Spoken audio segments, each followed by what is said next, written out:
तो एक बार फिर से लेकर के आए हैं CDNP जिगमंड एजुकेशन आपके लिए मैथ्स की ऑनलाइन क्लास। तो आइए चलिए चलते हैं बोर्ड पर। तो हम बोर्ड पर आ चुके हैं और इसमें आप लोगों ने क्वेश्चन नंबर 2 हमसे पूछा है और यह क्वेश्चन बहुत ही ज़्यादा आसान है। ऐसा लगता है कि आप लोगों ने अच्छे ढंग से कोशिश नहीं की है, फिर भी हम आप लोगों के कॉन्फिडेंस के लिए इस क्वेश्चन को सॉल्व करके बताएंगे। क्वेश्चन है prove that the lines with direction ratio 1 1 2 and √3 - 1 √3 minus में -1 4 make an angle π/3 from each other. मतलब दो सरल रेखाओं के जो दिक् अनुपात हैं, यहाँ हमने मान लिया है L और M, इनके दिक् अनुपात कितने हैं ये लिखे हुए हैं 1 1 2 और ये √3 - 1 4 है। तो इनके बीच का जो एंगल है वो π/3 प्रूफ करना है।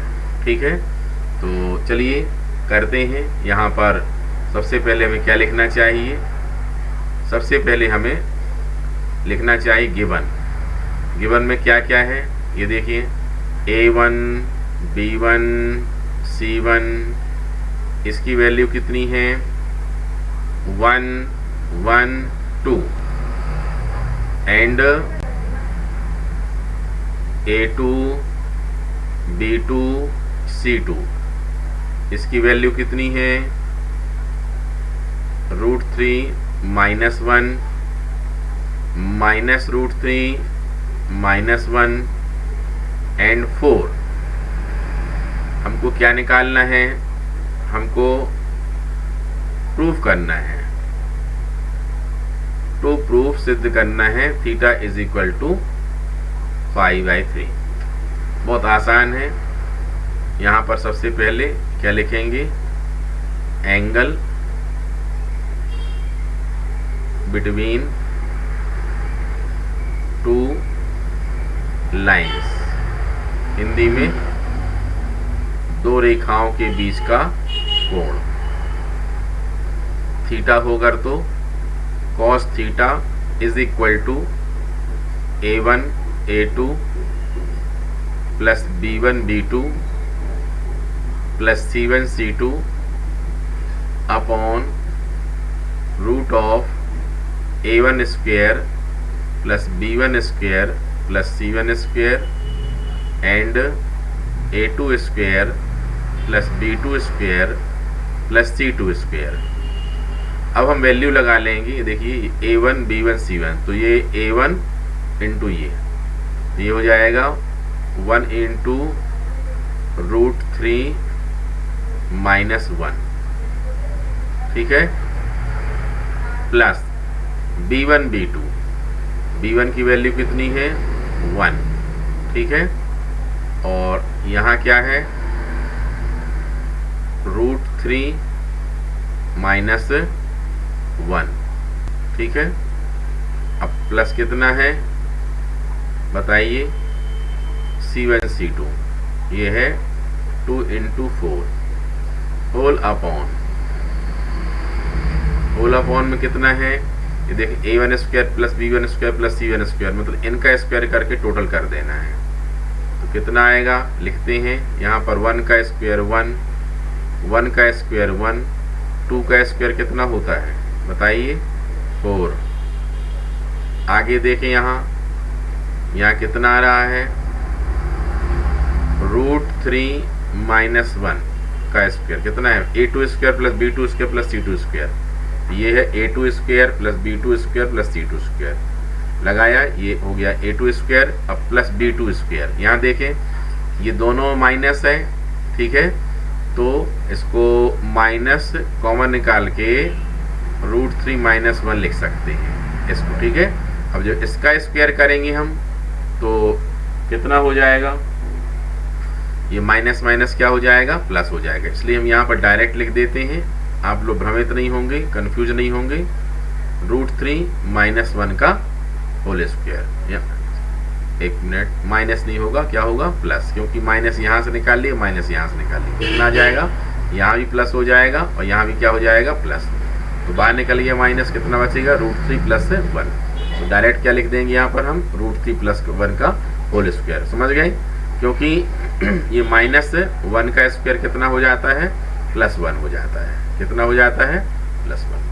अब लास्ट टर्म कितनी है 4, 4 का स्क्वायर कितना हो जाएगा बोलिए 16 हो जाएगा।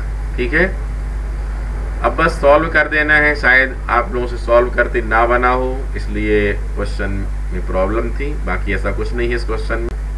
देखिए कितना आया ये, √3 माइनस 1 ब्रैकेट ओपन करेंगे, माइनस √3 माइनस 1 प्लस कितना आया बोले 8, अपॉन वाले को भी खोलेंगे, यहाँ कितना हो जाएगा बोलिए 1 + 1 2 और ये 6 हो जाएगा। अब दूसरे वाले रूट में कोई दिक्कत नहीं है, a माइनस बी का होल स्क्वायर। ठीक है, a² minus 2ab plus b², तो a² मतलब √3 का स्क्वायर कितना हो जाएगा 3 हो जाएगा, माइनस 2, a मतलब कितना है √3, b मतलब कितना है 1, प्लस b², b मतलब 1 है, 1 का स्क्वायर कितना हो जाता है 1, प्लस, अब इसको खोलेंगे ओपन करेंगे एक्सपांड करेंगे, a प्लस b के होल स्क्वायर से a² plus 2ab plus b², तो a मतलब √3 का स्क्वायर कितना हो जाएगा, ठीक है, प्लस 2ab, 2a मतलब √3, b मतलब 1 प्लस b² मतलब 1 का स्क्वायर कितना हो जाएगा 1 ही हो जाएगा, हो गया। और लास्ट में कितना लिखा है ये 16। अब बताइए कितना हुआ ये, ऊपर से देखें, यहाँ क्या हो जाएगा √3 से √3 क्या हो जाएगा कैंसिल, ये और ये, क्योंकि ये प्लस का है ये माइनस का है। ठीक है, अब कितना बचा -1 -2 और +8 कितना बचेगा +6, ये +6 लिख दिया हमने यहाँ पर। और अपॉन में कितना है बोलिए √6, फिर अपॉन में देखें कितना है और ये इंटू में, ये देख लें यहाँ भी माइनस का √3 टू √3 ये वाला और ये प्लस का, दोनों क्या हो जाएंगे कैंसिल हो जाएंगे। क्या बचा पढ़ लें, ये है 3, फिर ये कितना है 3 + 3 कितना हुआ 6 और +1 7 और +1 8 + 16 कितना हो जाएगा 24 होगा। इसको थोड़ा फैक्टर ब्रेक करके लिख सकते हैं, क्योंकि यहाँ पर √6 है, तो हमें कोशिश करनी चाहिए कि ये 6 के फैक्टर में टूट जाए।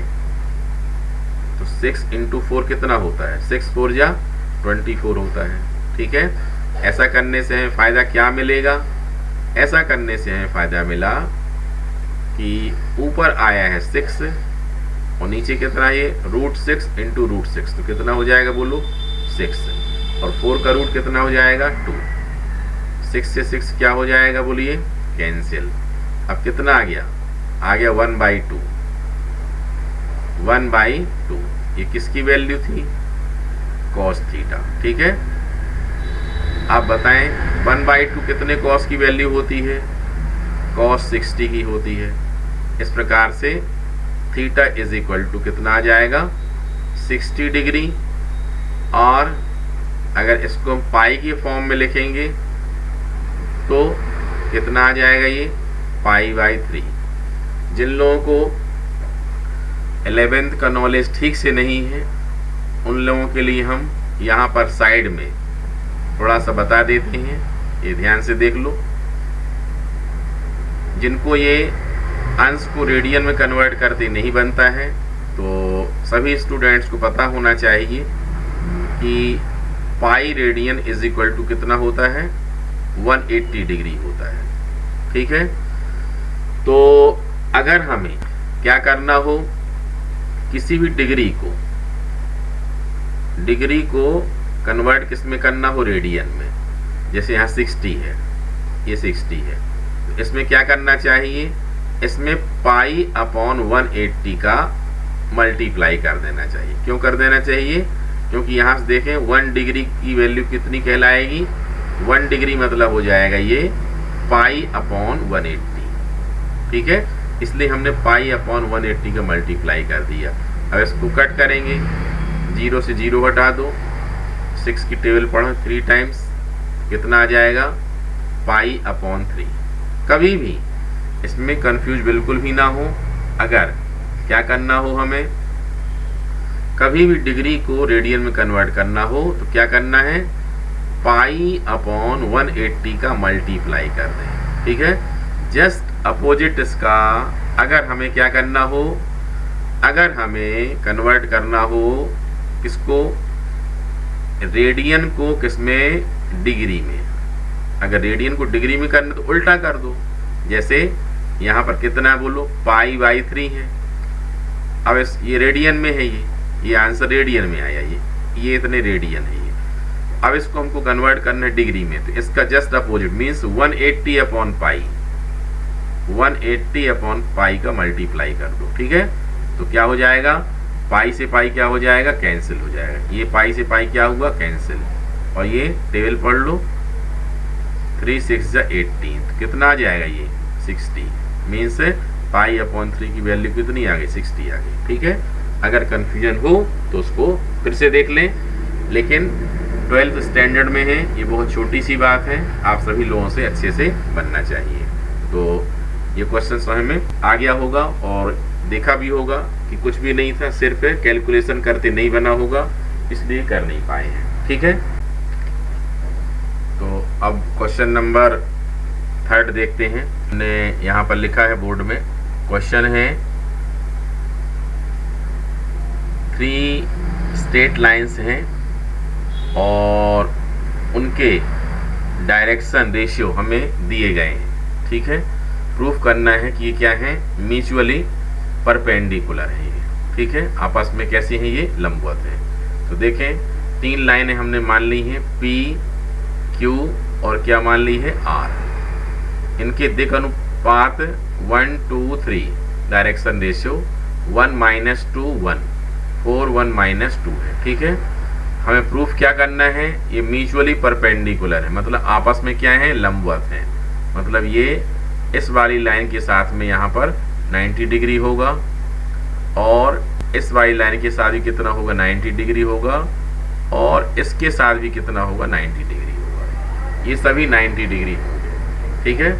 तो लिख लेते हैं। सबसे पहले देखिए, सबसे पहले यहाँ पर क्या है, गिवन पॉइंट, दिए गए बिंदु, ये तीनों दिए गए पॉइंट्स नहीं है, ये डायरेक्शन रेशियो है। क्या है ये, डायरेक्शन रेशियो है। तो यहाँ पॉइंट के बदले हम क्या कर देंगे, गिवन डायरेक्शन रेशियो, ठीक है।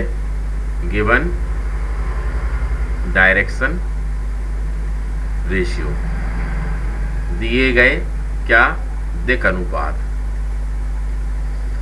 क्या है ये, तीनों लिख दिए हमने, ठीक है। अब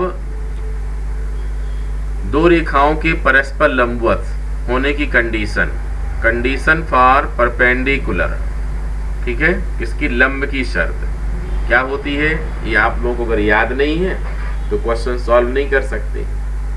तो ये कंडीशन फॉर परपेंडिकुलर है, लंब की शर्त है a1 a2 + b1 b2 + c1 c2 = 0।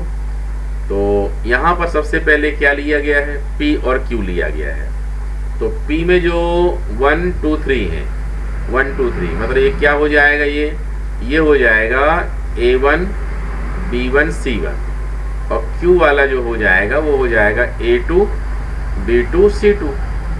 बस ये वाली वैल्यूज हम यहाँ क्या करेंगे, लगा लेंगे। लिख दिए हमने ये a1 b1 c1 a2 b2 c2, ठीक है, लिखा हुआ है ये। अब लगाएंगे वैल्यूज, क्या हो जाएगी बोलो, ये है a1 a2 मतलब 1 × 1 कितना आया बोलो, 1, 2 × -2 कितना हुआ, -4, 3 × 1 कितना हुआ, 3 हुआ। तो 3 + 1 कितना हो जाएगा बोलिए, 4, 4 - 4 कितना हो गया, 0 हो गया। 0 = 0 मतलब क्या हो गया, यह प्रूफ हो गया कि P और Q क्या है, म्यूचुअली परपेंडिकुलर है, परस्पर क्या है, ये लंबवत है। जैसे हमने P और Q के लिए निकाला, वैसा ही आप लोग अब Q और R के लिए निकाल सकते हैं। मतलब अब ये जो लिखा हुआ Q, Q मतलब कौन सा, ये वाला पॉइंट, ये कहलाएगा A1 B1 C1 और ये कहलाएगा A2 B2 C2। और फिर से ये कंडीशन लगाओ, फिर से वैसा ही वैसा करो, तो जाके कितना आ जाएगा, 0 इज इक्वल टू 0। तो क्या प्रूफ हो जाएगा, Q परपेंडिकुलर टू, ठीक है, Q परपेंडिकुलर टू R हो जाएगा। और लास्ट में फिर से तीसरी बार क्या करेंगे, P और R के लिए क्या कर लेंगे, ये हो जाएगा A1 B1 C1 और ये हो जाएगा A2 B2 C2 और फिर से इसी कंडीशन वैल्यू लगा देंगे, ठीक है। तो कितना आ जाएगा बोलो, 0 इज इक्वल टू 0। इस प्रकार से क्वेश्चन प्रूफ हो जाएगा। एक हमने यहाँ पर करके बता दिया है, बाकी से 2 आप लोगों को खुद करना है, ठीक है। हाँ, एग्जाम में ये क्वेश्चन तो नहीं पूछा जाने वाला है क्योंकि बहुत ही ज्यादा आसान क्वेश्चन है। हो सकता है न्यू टाइप के हिसाब से एक आध नंबर का बन जाए, लेकिन फिर भी मुश्किल लगता है। हाँ, इसके बदले एक क्वेश्चन हम कन्वर्ट करके यहाँ पर लिखते हैं, वो क्वेश्चन जरूर एग्जाम में बन सकता है 2 मार्क्स का। ये देखिए, मन से थोड़ा चेंज करके करते हैं हम। मान लो 2 लाइन्स हैं, कौन कौन सी लाइन, एक P है जिसके कोऑर्डिनेट कितने हैं 1 2 3 है, और एक लाइन दूसरी कौन सी है, Q है, जिसके डायरेक्शन रेशियो, ठीक है, कोऑर्डिनेट नहीं, कितने हैं 1 -2 1। यहाँ पर जो कोऑर्डिनेट लिखे गए उनमें से एक आध कोऑर्डिनेट कोई ना कोई क्या कर दिया जाएगा, हटा दिया जाएगा, अपने क्वेश्चन पेपर में रहेगा ही नहीं। तो क्या रहेगा फिर उसके बदले, उसके बदले रहेगा कोई भी एक अननोन टर्म्स, जैसे यहाँ पर लिखा होगा कितना, लैम्डा, कितना लिखा होगा, लैम्डा। अब पूछा गया क्वेश्चन में कि लाइन P और Q कैसी हैं, परस्पर लंबवत हैं। If line P and Q mutually perpendicular, ठीक है, यदि P और Q परस्पर लंबवत हो तो लैम्डा का मान क्या होगा, find the value of lambda. तो हमें क्या करना पड़ेगा, यही कंडीशन फिर से यहाँ लिखना पड़ेगी कि कंडीशन फॉर परपेंडिकुलर लंब की शर्त से A1 A2 plus B1 B2 plus C1 C2 is equal to कितना, 0। अब लगा लेंगे, A1 A2 मीन्स कितना होगा 1 और B1 B2 मतलब 2 इंटू लैम्डा, तो कितना हो जाएगा 2 इंटू लैम्डा हो जाएगा, प्लस 3 इंटू 1 कितना होगा 3 इज इक्वल टू कितना बोलो, 0 आएगा। तो अब कितना आ जाएगा बोलो, आ जाएगा 1 प्लस 3 कितना हुआ 4 को इस तरफ ले आएंगे कितना हो जाएगा -4। तो 2 लैम्डा इज इक्वल टू -4, तो lambda is equal to -4/2 means कितना हो जाएगा -2। ये देख लीजिए, हम बता सकते हैं कि लैम्डा की वैल्यू अगर -2 हुई तो फिर क्या होगा, P और Q परस्पर कैसे होंगे, लंबवत होंगे। P और Q म्यूचुअली क्या होंगे बोलो, परपेंडिकुलर होंगे। देख लो, इसमें थे परपेंडिकुलर तो इसकी वैल्यू कितनी थी, यहाँ -2 थी, यहाँ पर कितनी निकल आई है ये -2। तो ऐसा करके लैम्डा वाला क्वेश्चन एग्जाम में 2 मार्क्स का पूछा जा सकता है, लेकिन ये वाला जो क्वेश्चन है इसका पूछा जाना बहुत मुश्किल है, नहीं पूछा जाएगा, ठीक है। तो अब क्वेश्चन नंबर 10 हम लेते हैं 14B का। तो सबसे पहले क्वेश्चन को पढ़ेंगे। The line OA and OB are drawn from the origin O, their direction ratio are 1 -2 -1 and 3 -2 3 respectively. Find the direction cosine of the normal to the plane OAB। मतलब मूल बिंदु O से 2 रेखाएं OA और OB खींची जाती हैं। ये देखिए यहाँ पर ये ओरिजिन है, ठीक है, और ये है पॉइंट A। 2 रेखाएं OA और OB खींची जाती हैं, ठीक है। अब क्या कहा गया है, इनके डायरेक्शन रेशियो, इनके दिक् अनुपात क्या दिए गए हैं 1 -2 -1, ठीक है। मतलब ये सब वैल्यूज जो लिखी हुई हैं, ये वैल्यूज किसकी हैं? ये वैल्यूज हैं ABC की, मतलब A1 B1 C1 और A2 B2 C2, ये ABC। तो A का डायरेक्शन मतलब OA का डायरेक्शन रेशियो कितना है? 1 -2 -1, और OB का डायरेक्शन रेशियो कितना है? 3 -2 3, ठीक है। अब हमारा क्वेश्चन है कि OA और OB को अगर हम इकट्ठा देखते हैं, एक साथ कंबाइन चेक करते हैं, तो हमें एक प्लेन दिखता है, एक हमें क्या दिखता है? समतल दिखता है। देखिए OAB एक समतल दिख रहा है, दिख रहा है, ये देखिए OAB, ये पूरा का पूरा ये प्लेन है। यहाँ से ऐसा अपन समझ सकते हैं, ये देखिए ये पूरी लाइन ड्रॉ कर सकते हैं, जिससे ये और अच्छा एक प्लेन शो होने लगेगा। ये देखिए, ठीक है, ये क्या है? एक प्लेन है, ठीक है, ये प्लेन है। अब इस प्लेन के परपेंडिकुलर मतलब क्या कहा गया है? कहा गया है find the direction cosine of the normal to the plane, मतलब समतल OAB के अविलंब को खींचा जाए, इसका नॉर्मल ड्रॉ किया जाए, तो उसका डायरेक्शन रेशियो क्या होगा, ठीक है। उसका डायरेक्शन रेशियो निकाल सकते हैं, लेकिन ने पूछा क्या डायरेक्शन कोसाइन क्या होगा, ठीक है। ये देखो हम यहां से इस पर एक परपेंडिकुलर ड्रॉ करते हैं, नॉर्मल ड्रॉ कर दिया हमने। ये देखिए ये पूरा क्या है? अविलंब है। हिंदी में क्या है? अविलंब है, और इंग्लिश में नॉर्मल, ठीक है, या परपेंडिकुलर ड्रॉ कर रहे हैं, ऐसा ही बोल सकते हैं। ये देखिए यहां से ये 90 डिग्री। इसको सोचें कैसे आप?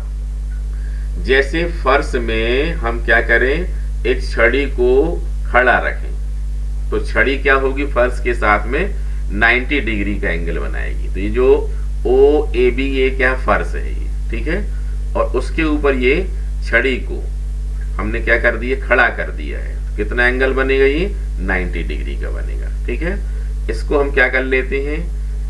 इसको मान लेते हैं यहाँ पर पॉइंट P मान लेते हैं, ठीक है, और यहाँ पर नीचे जो इसका फुट पॉइंट है, पाद बिंदु है, इसको हम क्या मान लेते हैं? Q मान लेते हैं। तो यहाँ पर PQ की हम क्या मान लें? Direction ratio. क्या मान लें? डायरेक्शन रेशियो मान लेते हैं। ये है ABC, ठीक है। इस क्वेश्चन को सॉल्व करने के पहले एक इम्पोर्टेंट बात हम बताते हैं आप लोगों को, और वो इम्पोर्टेंट बात ये है कि इस क्वेश्चन को हम सॉल्व करने में जिस मेथड का यूज करेंगे, वो मेथड आगे वाले चैप्टर में, प्लेन वाले चैप्टर में, समतल वाले चैप्टर में एक ऐसा इंपॉर्टेंट क्वेश्चन आप लोगों को सिखाएगी, जिससे आप लोगों को एग्जाम में 5 मार्क्स जरूर ही मिलेंगे। एक क्वेश्चन 5 मार्क्स का उससे रिलेटेड आता ही आता है।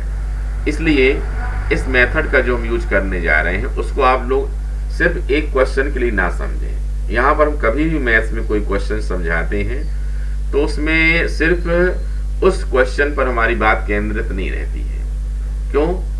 यही बात हम सोचते हैं कि एक क्वेश्चन हमने किया है, तो वो क्वेश्चन बस नहीं, बल्कि उसके अलावा आप लोगों से कम 10, 20, 30, 50, 100 क्वेश्चन भी बन सके। तो उसके लिए लेकिन मेथड को अपन को क्लियर करना पड़ता है, ठीक है। इसलिए आप लोगों को इस मेथड को बहुत अच्छे से समझना है।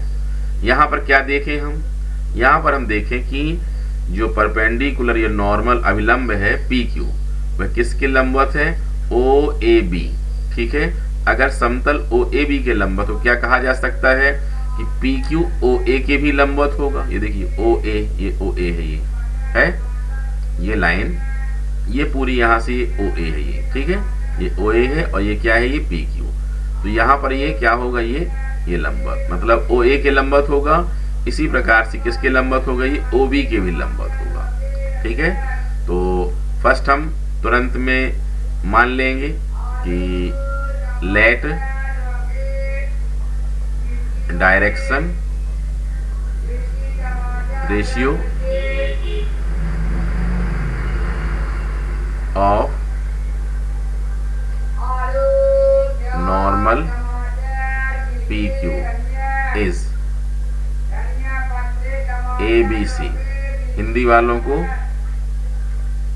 माना कि अभिलंब PQ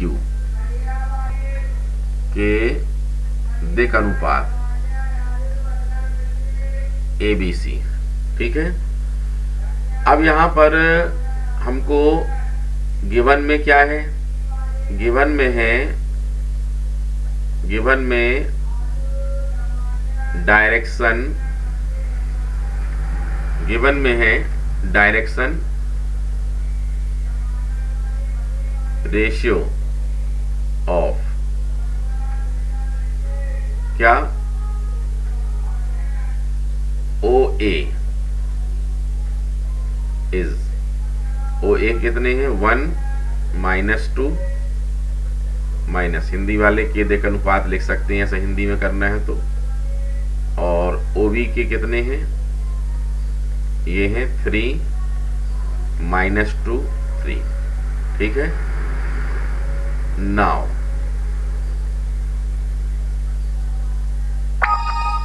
क्लियरली, हिंदी वाले स्पष्टता, क्लियरली क्या OA परपेंडिकुलर टू PQ, मतलब क्या है OA और PQ क्या है, परपेंडिकुलर है। अगर परपेंडिकुलर है तो बाई कंडीशन फॉर परपेंडिकुलर, मतलब लंब की शर्त से, हिंदी वाले यहां क्या लिख सकते हैं, लंब की शर्त से, ये लंब की शर्त से। ठीक है, लंब की शर्त क्या होती है, A1 A2 plus B1 B2 plus C1 C2 is equal to 0। अब बताइए A1 A2, तो यहां पर क्या लिया गया, OA लिया गया है, तो OA के दिक् अनुपात कौन से हमारे पास, ये जो वैल्यूज हैं 1 -2 -1, ये वैल्यूज क्या ले लेते हैं, ये कहलाएंगी A1 B1 C1। और जो PQ है, तो PQ के दिक् अनुपात कितने हैं, ABC, मतलब ये किसकी वैल्यूज हो जाएंगी, ये A2 B2 C2 के हो जाएंगे। ये वैल्यू पुट कर दो और देखो कितना आता है, A1 A2 मतलब 1 × A कितना आ जाएगा, बोलो A आ जाएगा। फिर दो लो, -2 × B कितना आ जाएगा, -2B आ जाएगा। फिर इसके बाद C1 C2 -1 × C कितना हो जाएगा, -C इज इक्वल टू 0 हो जाएगा। इसको हम क्या बोलेंगे, इक्वेशन नंबर फर्स्ट। ठीक है, सिमिलरली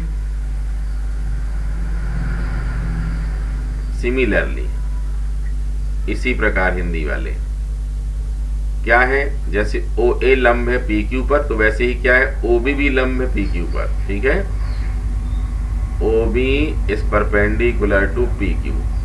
अगर ऐसा ही है तो फिर अब डायरेक्ट लिखेंगे। देखिए ये सब बार बार दोबारा लिखने की जरूरत नहीं है। चेंज क्या आ जाएगा, चेंज आ जाएगा यहाँ पर कि इसके बदले क्या लिखना पड़ेगा, ये OB वाला लिख देना है ये पर। ठीक है, मतलब कितना हो जाएगा, 1 -2 -1 में 3 -2 और 3, और ऐसा ही इस वाले में कंडीशन में लगा देंगे। कितना आएगा बोलिए, ये आ जाएगा अपना इसमें 3A, कितना आएगा बोलो, 3A -2B plus 3C is equal to 0। ये क्या बन जाएगा अपना इक्वेशन नंबर 2। ठीक है, अब हमारी इक्वेशन फर्स्ट और सेकंड आ चुके हैं। तो इनको हम सॉल्व करेंगे किससे, बाई क्रॉस मल्टीप्लिकेशन मेथड। पढ़ा 10th में वज्र गुणन विधि से। वज्र गुणन विधि क्या होती है, वज्र गुणन विधि होती है, आप लोगों ने पढ़ा होगा 10th क्लास वाली, x upon b1c2 plus b2c1 y upon, ठीक है, ये वाला। तो यहाँ पर क्या है, x y z के स्थान पर ये कितना है, a b c है। तो ये हम क्या लिखेंगे, a अपॉन, फिर आएगा b अपॉन, और आएगा कितना, c अपॉन, क्या होता है, b1c2, ठीक है। अब b1c2 माइनस b2c1, फिर c1 a2 minus c2 a1। अब a1 b2 और a2 b1। ध्यान देने की बात क्या है, यहां पर फर्स्ट वाले इक्वेशन में, फर्स्ट वाले में यहां बताना पड़ेगा अपन कौन से इक्वेशन का यूज कर रहे हैं, equation number first and second. तो ये जो लिखा हुआ है इक्वेशन फर्स्ट में, ध्यान से देखिए, a के इनटू में है ये a1, ये है b1, और ये क्या है, कुछ नहीं इनटू में तो 1 मान लेते हैं, ठीक है। ये क्या है, a1 b1 c1, ये अलग बात है, ये a1 b1 c2 ये सब अलग बात है। ये अगर इसमें भ्रम लगता है, इनको चाहे तो कैपिटल में लिख सकते हैं, ठीक है, इनको कैपिटल में लिख, लेकिन ये a1 b1 c1 a2 b2 c2 वो इन कंडीशन वाले काम खत्म हो गया उनका, ये इनका काम यहाँ पर खत्म हो चुका। लेकिन यहाँ इस फार्मूले में जो a1 b1 सब है, ये क्या है, ये वाले दिक अनुपात नहीं है ये, ठीक है। तो ये कौन है, ये यहां से देख सकते हैं अपन, इस वाले में देख रहे हैं, कितना हो जाएगा, ये हो जाएगा a1 b1 c1, कितना है, ये हो जाएगा अपना 1 -2 -1, a2 b2 c2 कितना हो जाएगा बोलिए, ये हो जाएगा 3 -2 और 3। ये वैल्यू यहां हम लगाएंगे।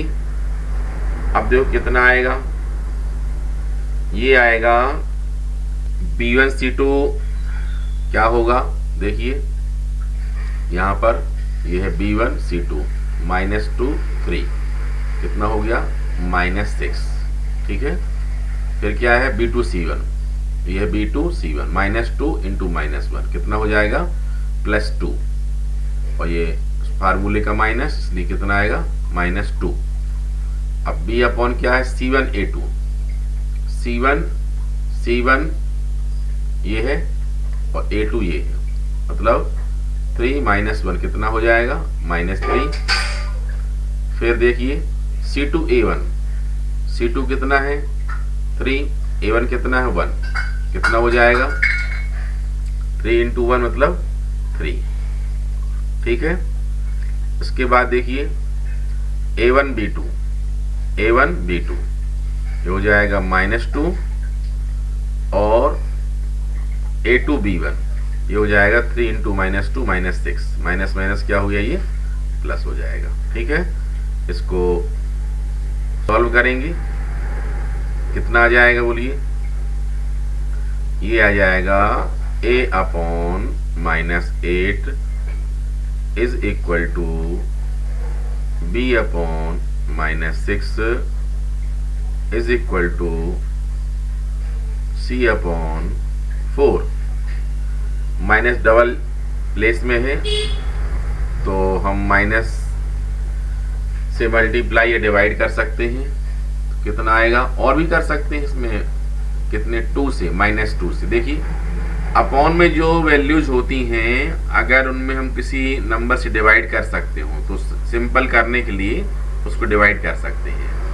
तो ये हो जाएगा a अपॉन, अगर -2 से डिवाइड किया तो कितना हो जाएगा, +4। यहां भी देखें, b अपॉन -2 से किया तो माइनस हट गया, और यहाँ कितना आ जाएगा 3। फिर ये देखिए यहां भी किया तो कितना हो जाएगा, c अपॉन -2। ठीक है, इस प्रकार से ये डायरेक्शन रेशियो हो जाएंगे किसके, PQ के। यहाँ तुरंत में लिख सकते हैं अपन, इम्प्लाइज दैट करके, इम्प्लाइज दैट डायरेक्शन रेशियो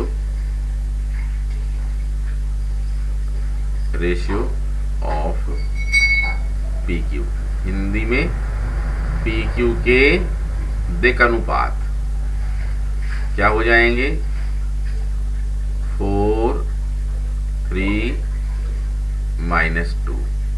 मतलब ये वैल्यू जो आई हैं ये क्या हो जाएंगी रियल में ABC, क्योंकि डायरेक्शन रेशियो ज्यादा हो सकते हैं, इसलिए ABC दिक् अनुपात है तो ये वाले भी दिक् अनुपात ही कहलाएंगे। ठीक है, अब क्या निकालना है, अब निकालना है डायरेक्शन कोसाइन, दिक् कोज्याएं। नाउ ये देखिए direction cosine of normal PQ, Hindi में अविलंब PQ की दिक् कोज्याएं। दिक् कोज्याओं के लिए क्या है, वही formula, L is equal to क्या हो जाएगा, A upon √of A² plus B² plus C²। ठीक है, तो कितना आ जाएगा, A की वैल्यू कितनी है बोलिए, 4 अपॉन रूट में कितना आएगा, रूट में आ जाएगा बोलिए कितना, 4 का स्क्वायर कितना होता है 16, 3 का 9, -2 का 4। ठीक है, कितना आ गया, 4 अपॉन, इसका सम कर लें तो कितना हो जाएगा 29। ये हो जाएगा √ऑफ कितना 29। ये L की वैल्यू आ गई। अब किसकी वैल्यू, M की वैल्यू। M की वैल्यू में क्या होता है, B अपॉन √ऑफ वही होता है सब, A² plus B² plus C²। तो अब B की वैल्यू कितनी है, B की वैल्यू है 3। ठीक है, B की वैल्यू कितनी है 3, तो कितना लिखना होगा, 3 अपॉन में वही आने वाला है √ऑफ 29, डायरेक्ट लिख देते। And N is equal to कितना आएगा, यहाँ C की वैल्यू कितनी थी देख लो, -2 है, तो ये हो जाएगा कितना, -2 अपॉन √ऑफ 29। इस प्रकार से hence direction cosine of normal PQ LMN is equal to कितनी आ जाएंगी, इसकी वैल्यू कितनी है, पूरा ऐसा आंसर लिखना चाहिए, तभी अपन को अच्छा इंप्रेशन पड़ता है एग्जाम में। और 3 अपॉन √ऑफ 29 -2 अपॉन। ठीक है, ध्यान देने की बात यह है कि जो भी क्वेश्चन सॉल्व करते हैं, और इसमें हम कम लिख करके भी कर सकते हैं, लेकिन जितने स्टेप हम यहाँ पर लिखा करते हैं वो सिर्फ आप लोगों के हिसाब से, स्टूडेंट्स के हिसाब से लिखते हैं कि उनको एग्जाम में अगर लिखना पड़ेगा तो वो ऐसा लिखें तो उनको अच्छे मार्क्स मिलेंगे। अदरवाइज ये सब हम शॉर्ट में लिख करके कम से कम में 2, 3, 4 लाइन में ही इसको सॉल्व करके लिख सकते हैं। ठीक है, और शॉर्टकट में और एक लाइन में ही मौखिक भी किया जा सकता है, वर्बली किया जा सकता है, लेकिन ये डिस्क्रिप्टिव टाइप के हिसाब से हम यहाँ सॉल्व करते हैं, इसलिए आप लोगों को पूरा अच्छे से स्टेप यूज करना चाहिए, और सिर्फ ये हम आपके हिसाब से लिख रहे हैं। ठीक है, तो इस प्रकार से ये क्वेश्चन नंबर 10 फिनिश हो गया। उम्मीद है आपको आज की ये क्लास बहुत अच्छी लगी होगी और हम उम्मीद करेंगे कि इससे आप सीखेंगे और क्वेश्चन आप सभी विद्यार्थियों से सॉल्व करते बनने लगे। यही हमारी कोशिश होती है, लेकिन सिर्फ हमारी कोशिश से बात नहीं बन सकती है जब तक आप पूरी मेहनत नहीं करेंगे, प्रैक्टिस नहीं करेंगे। जो होमवर्क हमने दिया है वो होमवर्क अगर आप नहीं करेंगे, उसमें कंजूसी करेंगे, आलस्य करेंगे, तो फिर आपकी मैथ्स पुअर ही रहेगी और आपको लगातार उससे डर ही लगेगा। तो चलिए उठिए और तैयारी करिए। आज के लिए इतना ही। Take care.